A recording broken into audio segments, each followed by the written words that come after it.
everyone. Welcome to A Higher Dimension. I'm Gloria Danvers from Gloria Danvers Hypnosis, and I'm your host. On this podcast, we explore the soul-level side of the human experience. As a hypnotherapist, I witness powerful awakenings and shifts in consciousness just about every day. With their permission, I share my clients' amazing stories, along with my own solo episodes. We'll be exploring past lives, spirit realms, and the deeper workings of the universe. We'll be looking at spiritual awakenings, psychic intuition, healing through hypnosis, and those strange but meaningful moments in a person's life that shift everything they ever knew. Some weeks it will be just you and I, and we'll be digging deep into the mysteries of the subconscious mind, the universal mind, and the divine mind. Many of these episodes will include channeled messages, offering wisdom and perspective for everyday life. Some weeks I'll be bringing on other metaphysical practitioners to share their extraordinary work in the higher realms. They're all unique, all transformative. And whether it's their story, or your story, or even my story, the real question is always, what now? What comes next? How do you live differently after a spiritual experience? Who are you? And what do you know now that you didn't know then?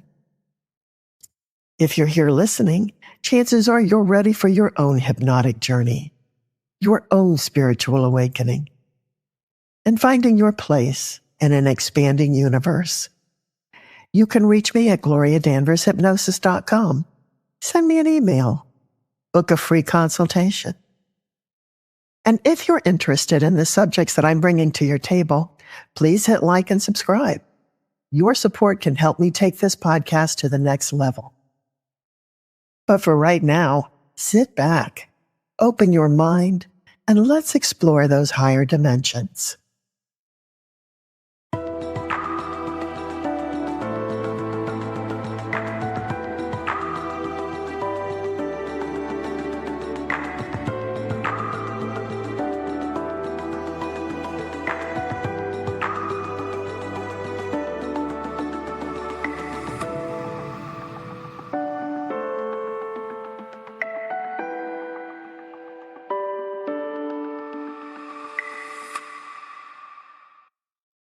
Hello, everyone.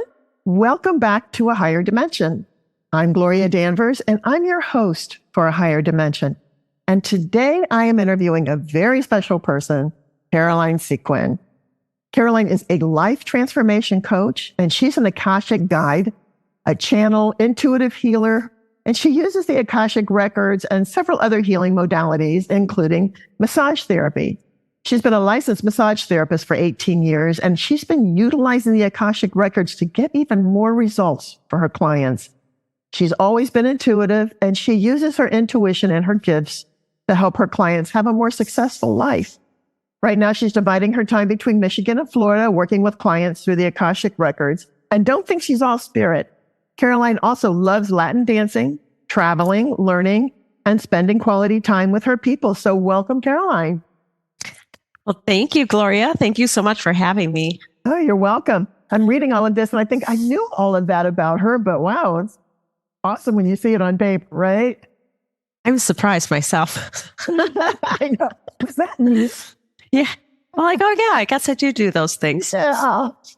So let's get right down to talking about Akashic Records, because I bet there's a lot of people out there that have heard that term and are curious and have no idea what that is. So what exactly are the Akashic Records, and how would you describe them to someone who's never heard of them? Oh, yes. I was the same about the Akashic Records. It piqued my interest, and I'm like, Akashic what? Hold on, what are you saying? And for those that want the spelling, it's Akashic, Akashic Records. And I like to say it's like a cosmic storehouse of information, kind of like the ultimate Google search. You can pull up you know how you look up your name and you can look up all this information about you online. Well, you can do that with the Akashic Records too. Only we can look at your past lifetimes, other lifetimes, what happened in this lifetime, and what we need to resolve from there. That sounds really interesting. It sounds like the best library of all time. Yeah, it really is. Some people like to think of it as an actual library, like this image of a library, or I see it in multiple different ways. It's really interesting, depending on what area of the Akashic Records I'm sent to. I'm so curious, how did you get into the Akashic Records and become a practitioner? You know, it was one of those things that I just kept hearing about it, the Akashic field, the Akashic Records. And I was taking a course on myofascial release therapy in Sedona, Arizona. And my instructor then, John Barnes, he was talking about it. And I was just like, wait a minute, what is he talking about? And I always had an interest in past lifetimes since I was quite a bit younger and listening to psychics and so on. And so the Akashic Records just popped in my head and it just would not go away. So I said, oh, I have to get a reading. I have to find out more about this. And it turns out I was already tapping into the Akashic Records while I was working on people doing massage therapy and myofascial release therapy. I was tapping into their body records. And so then I took a course on the Akashic Records. It was 2020, and we had a lot of time then. And so this was perfect. I got this email that just kept showing up. And I don't even know how I got on this email list about the Akashic Records. And I took this course, and right away it just clicked for me. I said, oh, this is it. This is something. And fast forward that I was only doing readings for friends and not out with it, if you will. And then I was preparing to fly to Florida, and I kept hearing a voice say, go for a walk. And I'm like, but I have to pack my bags. I have an early flight. They said, go for a walk. I'm like, but I have to pack my bags. Then I heard it again, go for a walk. And I said, fine, I'll go for a walk. I don't want to pack my bags anyways. So I took a little walk. I always take the same route to the park. And there's this little book library. And right in that little book library, because I always look there were 2 books on the Akashic Records. It was like, hey, this is what you need to be doing. And here's your study material while you're on the plane. Well, I guess Spirit was really reaching out to you and saying, hey, girl, wake up. We have work for you to do, right? Pretty much. Can you describe your process for accessing and reading the Akashic Records? Yes, I lead my client into a meditation, a nice little quick meditation to get grounded and to become centered and set up protection for us. And then I use their full legal name, and also maybe the name that they resonate the most with. Sometimes that matters. And then I'll say a pathway prayer. I like to use Linda Howe's pathway prayer. She wrote a book on the Akashic Records. That was actually one of the books I found. And I really resonate with her pathway prayer. So I really like to use that one. And once I open up the records, I can see the person's, what they need to know. It's kind of like we're there in the library. I'm asking questions what this client needs to know, what information is going to help them the most, and what do they need healing around. So I also like to include healing. Already being in the Akashic Records, it's very, very healing. We're on the 6th plane. The 7th is right up with Creator. So it's a very high level plane. And so it's naturally very healing. And then I'm like, well, while we're here, let's ask for more help. Let's see what else we can ask for and bring about healing, understanding, deeper understanding. Oh God, all the things. Like you can ask everything when you're in the Akashic Records. You're not really limited. Although I will say we cannot access anyone else's Akashic Records without their permission. So it's only for my client then, not in their relationship to the other person. we cannot access the other person. Say if they're having a relationship issue, they want to know more about. No, we don't get into their Akashic records. We're only dealing with your Akashic records. Oh, I didn't know that, but it makes perfect sense. Do the records reveal why we choose certain life challenges, relationships, or even why we choose traumas? Yes, sometimes. I think it's, you can ask. Sometimes we're not supposed to know, too. Sometimes they will deny requests. They're like, oh, no, you're not allowed to go into that area. Basically, you'll mess it up if you know too much. You're going to mess up with your free will and the life lessons. It's like trying to read a book ahead and you're on chapter 2 and to go fast forward into chapter 8. Well, they don't want you to do that. You could mess it up. You can mess up your life if it's something you're not supposed to know. So they have denied certain requests before. They're like, nope, you're not allowed to go there. We can talk about this other thing, and you really need to address this other thing in your life. You want to look over here, but no, ma'am, you need to come back and address these other issues in your life. Oh, so they have opinions. Oh, well, yes, in some ways they'll put you right back on track where you need to be. And it's usually what you don't want to deal with. It's what you're avoiding. So sometimes they'll have that element of truth and say, hey, you're going way off into the sidelines, and you know what you're really supposed to be dealing with. Can the records show us the soul contracts that we made with other people that we're not necessarily in relationships with? Like, yes, you can ask about those. You can see soul contracts, vows, even like a vow of poverty is a big one, even marital vows. If you feel like you had say you were married before you got divorced, you have a hard time moving on. Sometimes we have to remove the spiritual vow in your Akashic records in order for you to move on in this lifetime.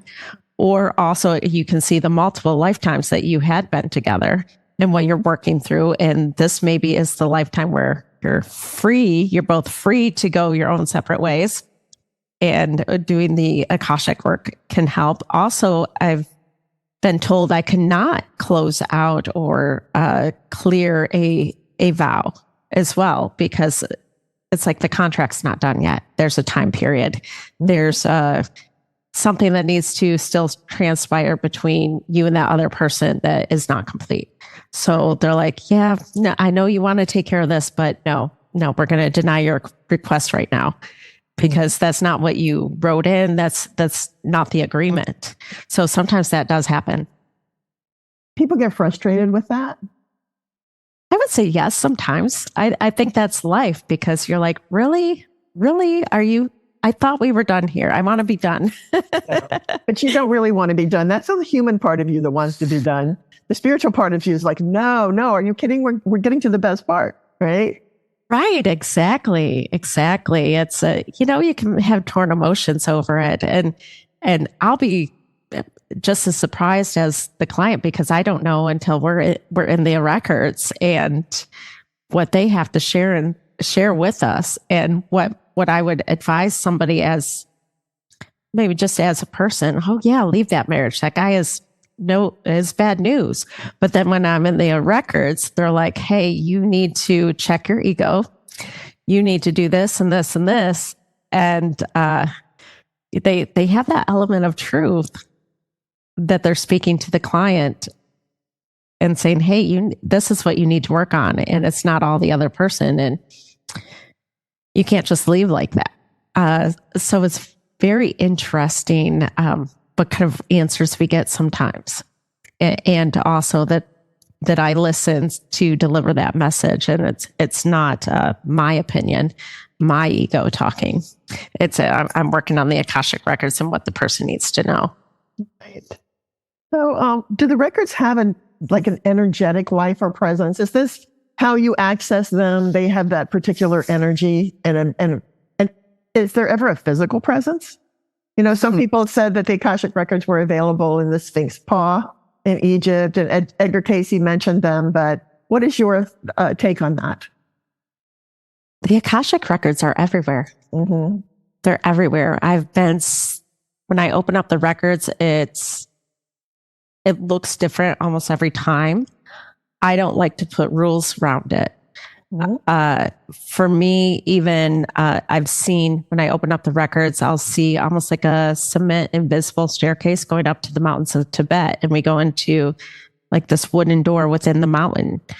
And then we go back to this room and there's this big book there and it's glowing. It opens up and it's glowing for the person. Or sometimes it looks like a Thomas Kincaid painting to me, like a going into the woods and it's a little cottage and there's a guard at the door. And then you go in the cottage and it's like this really warm little wooden library, if you will, kind of like a children's library, the part of a library of a children's library at a library. If you imagine that, also there's like a whole military portion that is very beige. Oh my God. So beige. Like all the men are in uniform, in beige uniform, the file cabinets upon file cabinets, all in beige, like military beige. But also I've seen some people will visualize, some other Akashic record readers will visualize going up into a library, and it can be a very big ethereal library. And sometimes it can show up that way. But I've also seen, like for a particular client, she was asking and wanting advice about her relationship, and it sent us to her abuela's kitchen. And it was like an outdoor kitchen in Mexico, and her grandmothers were there and they were cooking. And so that shows me that the energy is not all masculine with it holding within a library, within a book. There's multiple ways where information is shared. And a lot of women, and if we look at history, it was shared within the kitchen, within the daily duties. Okay. And this is exactly where it took us for her. And her grandmothers were right there imparting knowledge. It was amazing. I still feel it's so real. It kind of like this gorgeous outdoor kitchen, like in Mexico City. That's the image that I got. And they're cooking and they're preparing everything and talking to her. So I'm like, oh, the Akashic records are not just in a book in this ethereal library. Mm-hmm. I feel like what you're saying is that they are able to somewhat shift form to meet the person that is getting the reading. Yes, I think so. Okay. I think so. I don't like to put any rules around it. I just like to allow. Now, other people, they find it better and easier to imagine a library. But I see that there's information within everything, with every cell, with even a place. A place has its own Akashic records, a location. The land has its own records. The house has its own records. A building has its own records. A national park does too. Right. Sounds like kind of a layered archaeology. You know, I lived in St. Augustine for a long time, and there were so many layers of all the indigenous people that lived there. And then the Spanish and the French and the English. And it seems like that's kind of what you're talking about. It's just this layered dimensionality. Yes, definitely. You know, every once in a while, we all make soul contracts. But when we get here, we don't think that's such a great idea, right? So what happens if someone breaks a soul contract? Is that written in the records already, or are the records rewritten to accommodate that break in the soul contract? Yes, the records are rewritten essentially. And it'll be, especially if there's something really going on with you, you may not even remember that happening after the session, what you were going through, what kind of trauma was happening, what trauma and drama. Once we remove that contract, if we're allowed to, sometimes we are not allowed to, but if we're allowed to, then your whole life can change immediately and you can completely forget what was going on in the first place or have a vague recollection, but it's really quite fascinating. It all becomes rewritten. So this leads me to the next question that I kind of didn't think of before. I'm sorry. When you break that contract and your record is rewritten, is everybody else that was concerned in that situation, are theirs automatically rewritten as well? That's a good question. I believe so, but I wouldn't say I'm an expert there. But I would say with quantum physics, it just kind of changes everything, right? Yeah. And so their life could change, and maybe that person that was say there's like an obsessive relationship, somebody's obsessive over you, that can change if you change the contract. Maybe they're not as obsessive anymore. They're able to move on with their own life because you cleared out that contract. Now they have a more satisfactory life because they're not obsessed with you anymore. That's really interesting. I believe that could happen to a degree, although I wouldn't say, in the case of somebody really being stalked, there's other things you have to go through. Sure. It's always a lot more complicated. Yeah. To just dissect it forever. Now, do the records show future possibilities? Is the future written, or is it, kind of up in the air with free will? Yes, there is free will. There's definitely free will. They want you to have free will. They can kind of point you in the right direction and create the right elements, but it's up to you to take the necessary actions. Or, as humans, we get stubborn, and sometimes it takes us a while to learn. And so we'll do the same thing over and over again. And so the records will guide you, give you information that future possibilities, but then it's up to you to take the steps forward for your best and highest good. Or you continue on the merry-go-round that you're on until you decide, well, I need to get off of this ride. This is not serving me. I find that when I do past life regressions too, it's one thing to lead somebody to enlightenment, but you're not responsible for whether they choose to drink it or not. Right. And sometimes they're seeking, but they may not want change. And also you can have a spiritual agreement, a program running in your essence, I suppose, about not wanting to or being able to change. Like it can be a core belief. But your higher self is trying to lead you, but you have that kind of sticking point, if you will. And some people just take longer too. It's just like a seed that you plant, you water, you fertilize. The seed has to decide to grow. That's true. How can getting an Akashic record reading help me in this stage of my life? I'm 70, so I'm not obviously a kid at the beginning of my life. How would that benefit me? Ooh, that is such a great question. I think it benefits everyone. Just being in the Akashic field is very healing in itself. So just opening and being in the Akashic field is great. And then from there, you can ask about insights, maybe what you need to do to have the best and fullest life, even though you're 70. 70 is still very young. What do you need to do financially? What do you need to put in place? What do you need to reconciliate? Like if there's anything just bothering you, some grudge, some energetic hold that you're like, I still have this. What the heck? I am so done with this. The Akashic records are a great place to gain more information and healing around whatever situation is going on. I like to look at it and kind of ask like the Akashic records guides. I'm like, hey, can you clear out whatever is no longer necessary out of that file? Like looking at a paper file and you're clearing out this paper file, all these papers. I'm like, can you throw out what's not necessary? Only keep the necessary stuff and also add in some more prosperity and abundance and whatever else we want in there. So I ask them to put that within that file in the new record, or any records that just need to be thrown out, throw them out. We don't need that anymore. We need to create space. Yeah, that's true. I read recently something that was very interesting, in which, as in quantum physics, if you are watching an object, it begins to change its behavior, right? We know that.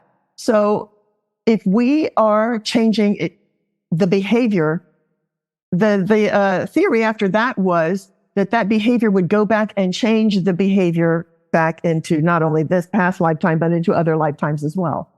What do you think about that? I think it's fascinating. I think it's so fascinating, and definitely it can.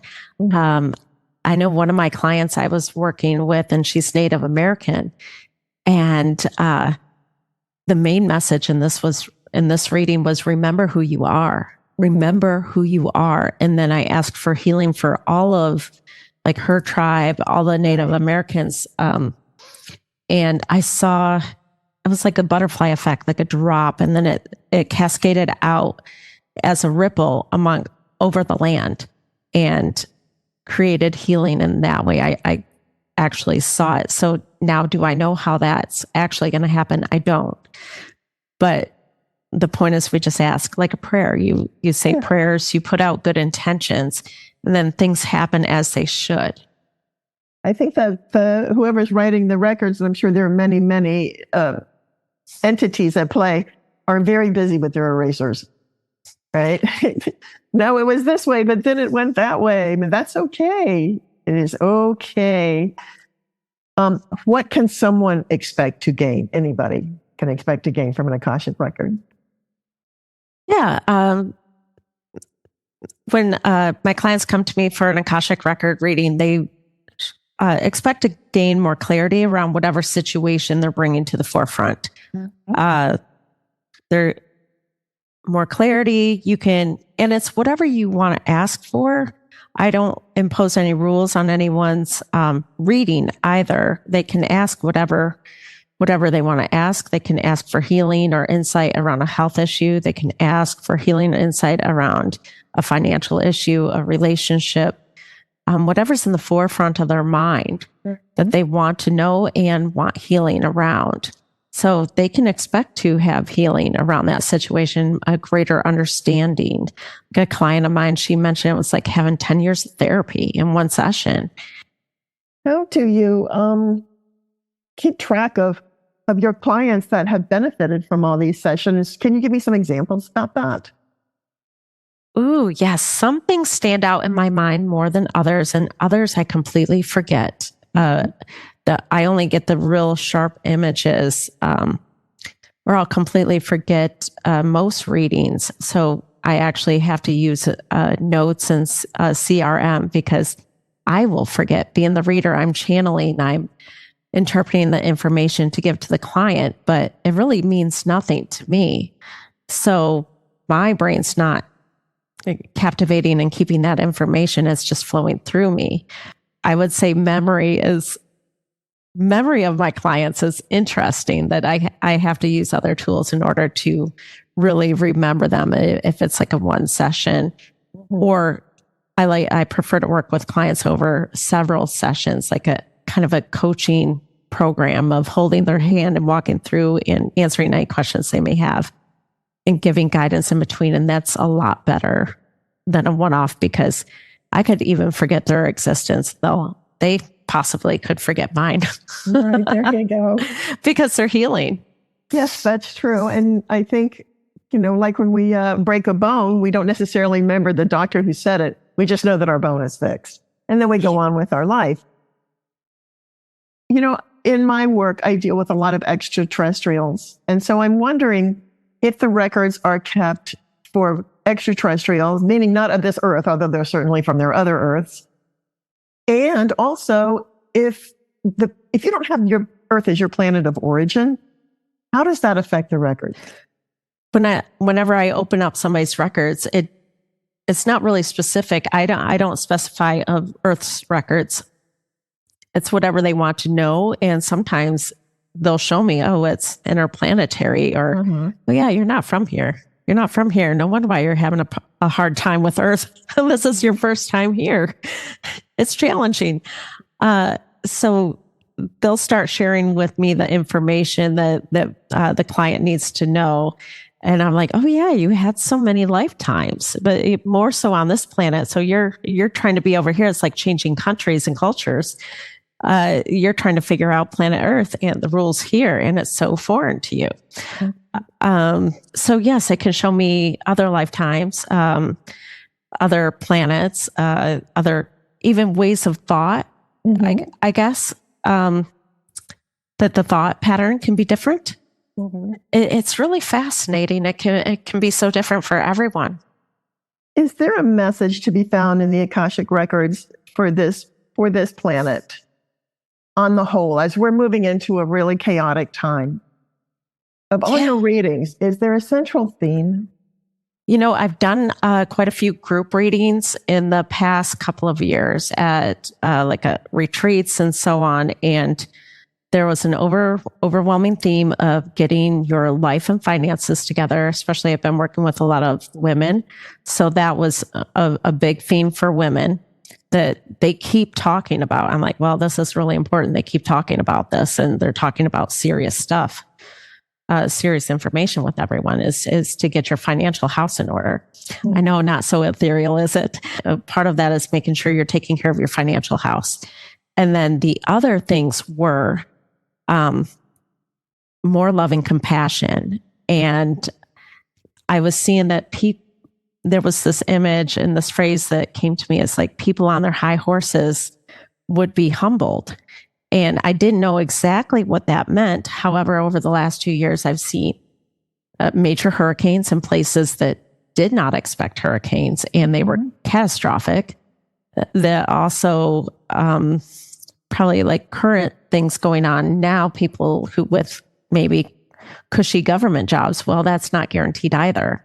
You thought it was guaranteed, but it's not. So certain things like that where people thought they would not be affected like everybody else. So they were essentially on their high horse in a way, and that they would be humbled and also to be prepared. And the other preparation was to repair relationships, any grudges, let go of grudges, repair relationships, look out for your older people, your younger people. And I saw more communities coming together of people caring for one another. And that was essential to really get to the heart of it, become closer in relationship in physically, in actuality, even if it's reaching out over the phone, check on your people. That's what the whole message was, is to get closer, check on your people, create your own communities, and look after your elderly, look after everybody. Everybody's struggling. So check in and look after and have more love and compassion, and let go of the grudges and let go of judgments as well. The judgments of like othering people, and however that looks. That was the biggest message in the last couple of years that I've been getting every time I do a group reading. I'm like, oh, we're doing this again. This is important. An amazing thing to hold. Yeah. Yes. In yourself. Well, wow. All of this is just amazing. And I want to tell people that are listening that if you would like to have a reading with Caroline, just contact me, message me, or email me. I will be happy to give you all her contact information. Caroline, is there anything that you want to talk about or say about the Akashic Records that we did not cover? Oh, I would say if you're curious, just schedule a reading. I like to actually call it a healing, because there are Akashic readers. They read the Akashic Records, but they're not necessarily asking for healing. Right. And my little niche I love is like, okay, let's find out the information and let's get healing. Like, since we're here, let's ask for all the help we can get. Yes, and you're the doctor. Tell him all your aches and pains. Yes, and now that may take several sessions, right? Not just one, but let's get to it, and let's get the healing started and that ball rolling in the right direction. And the Akashic guides and your guides, every time, every reading, they're so proud of you. They are so proud of each and every client. They're like, you're doing great. Like, they're your cheerleaders cheering you on. And a lot of times they'll have messages like that, like, hey, you're really doing great. You're doing phenomenal. Keep going. I know it's hard right now, but you've got this. So they have a lot of encouragement, a lot of pride, and they want the clients to know that when they come into the Akashic Records. And some people really need to hear that. That's what they really, really needed, is because maybe their family systems, etc., they don't get that. They don't get somebody telling them they're proud of them. And this Earth School is tough. We need a little encouragement to keep going. Yes, we do. We do need the encouragement. Well, this has been amazing. I've learned so much, and I know everybody else has learned a lot too. I appreciate you being here and being on the podcast. Thank you. Yes, I so appreciate being a guest on the podcast. I can't wait to hear it. I know it's going to be great, right? You're going to sound great too. So once again, my friend, thank you so much. And I will see you later. And that's a wrap. Thanks so much for being here with me today. Thanks for making the time. And I hope something that I shared opened up a door in your mind, maybe sparked a new perspective, or sent you down a major rabbit hole If this podcast resonates with you, don't forget to like and subscribe and share it with someone who might enjoy it as well.